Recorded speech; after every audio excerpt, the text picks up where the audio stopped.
안녕하세요. 리디아 선교사입니다. 조철한 선교사의 원고를 제가 낭독하겠습니다. 저희 부부는 뉴질랜드에서 엘리야의 소리 방송을 하고 있습니다. 오늘 엘리야의 소리 방송 69회 주제는 하나님은 이스라엘을 버리셨는가 9번째, 이스라엘에게 진 우리의 빚 2번째입니다. 이방인 그리스도인들은 이스라엘에게 긍휼을 보여야 할 책임을 어떻게 다할 수 있을까요? 첫째, 유대인을 진정으로 사랑하는 마음을 표현해야 합니다. 그리스도인들의 간증과 설교는 유대인의 마음에 별다른 감동을 주지 못하지만 유대인의 냉담한 겉모습도 따뜻하고 꾸밈없는 사랑 앞에는 녹아내립니다. 17세기 동안 남의 나라에 흩어져 살면서 유대인들이 좀처럼 접해보지 못한 것은 이방인들의 따뜻한 사랑입니다.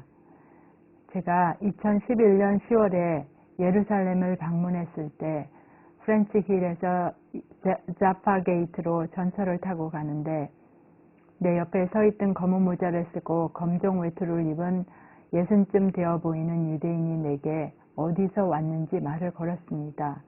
한 10분쯤 대화를 나누다가 목적지에 도착해서 헤어졌습니다.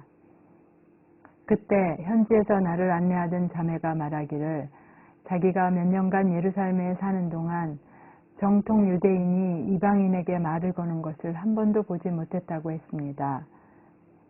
그 자매의 말을 듣고 저는 혼자 속으로 생각했습니다.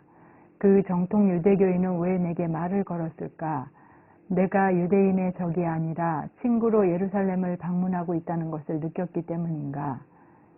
이방인 그리스도인들은 유대인들을 개종시키려고 노력하기 전에 먼저 오랜 세월 빚진 사랑의 빛을 갚기 시작해야 할 것입니다.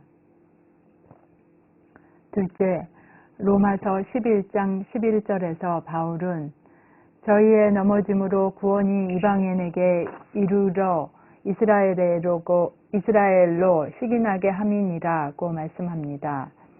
이방인이 유대인에게 빚을 갚을 수 있는 또 다른 방법이 이 말씀에 담겨 있습니다.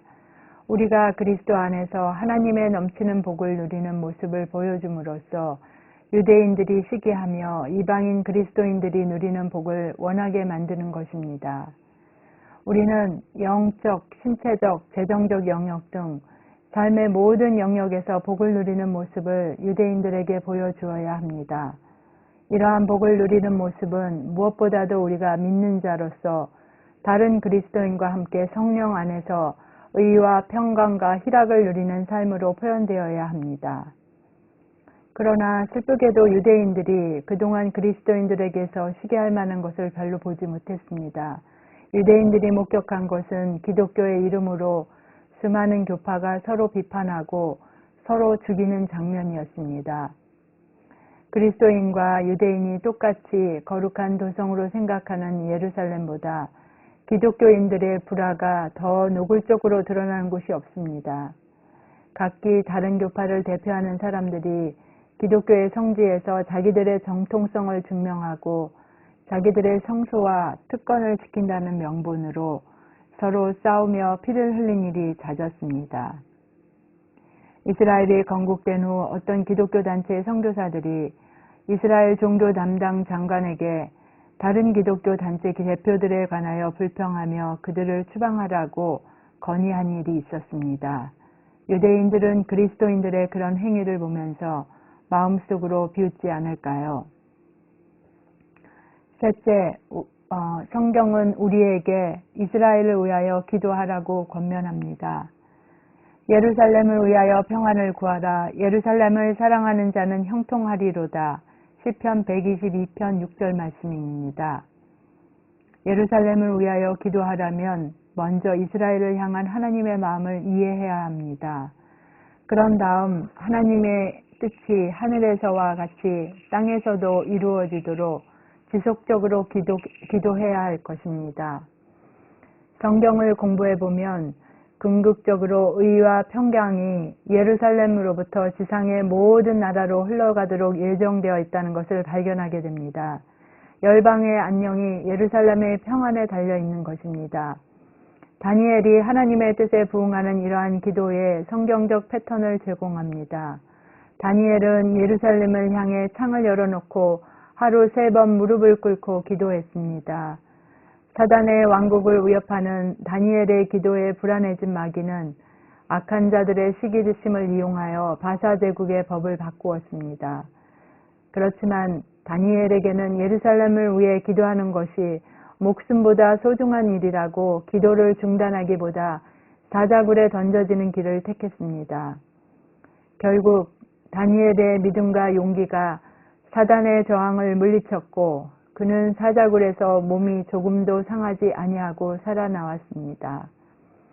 다니엘처럼 예루살렘과 이스라엘을 위해 헌신적으로 기도하면 사단의 세력이 강력하게 저항하지만 하나님은 예루살렘을 위해 기도하는 사람을 보호하십니다. 예루살렘을 사랑하는 자는 형통하리로다. 시편 122편 6절 B 말씀입니다. 성경적인 형통의 의미는 하나님의 호의와 공급과 보호를 변함없이 보장받는 것을 뜻합니다. 넷째, 우리는 긍휼한 마음으로 실질적인 도움을 제공함으로써 이스라엘에게 진 빚을 갚을 수 있습니다. 로마서 12장 6절부터 8절에서 바울은 크리스천들이 함양하고 발휘해야 할 7가지 은사를 열거합니다. 우리에게 주신 은혜대로 받은 은사가 각각 다르니 혹 예언이면 믿음의 분수대로, 혹 섬기는 일이면 섬기는 일로, 혹 가르치는 자면 가르치는 일로, 혹 위로하는 자면 위로하는 일로, 구제하는 자는 성실함으로, 다스리는 자는 부지런함으로, 긍휼을 베푸는 자는 즐거움으로 할 것이니라. 로마서 12장 6절에서 8절 말씀입니다. 이 7가지 은사 중에 마지막으로 언급된 은사는 긍휼을 베푸는 것입니다. 이방인 그리스도인들은 유대인 개개인뿐만 아니라 이스라엘 국가 전체를 향해 긍휼을 보여야 합니다. 그렇게 함으로써 우리는 오랜 세월에 걸쳐 기독교의 이름으로 유대인들에게 셀 수 없이 가한 불의와 학대와 만행을 조금이라도 속죄할 수 있을 것입니다. 엘리야의 소리 방송 시청자 여러분, 엘리야의 소리 방송 70회 주제는 하나님은 이스라엘을 버리셨는가 10번째, 이스라엘에게 진 우리의 빚 3번째입니다. 2021년 6월 12일 토요일에 다시 뵙겠습니다. 감사합니다.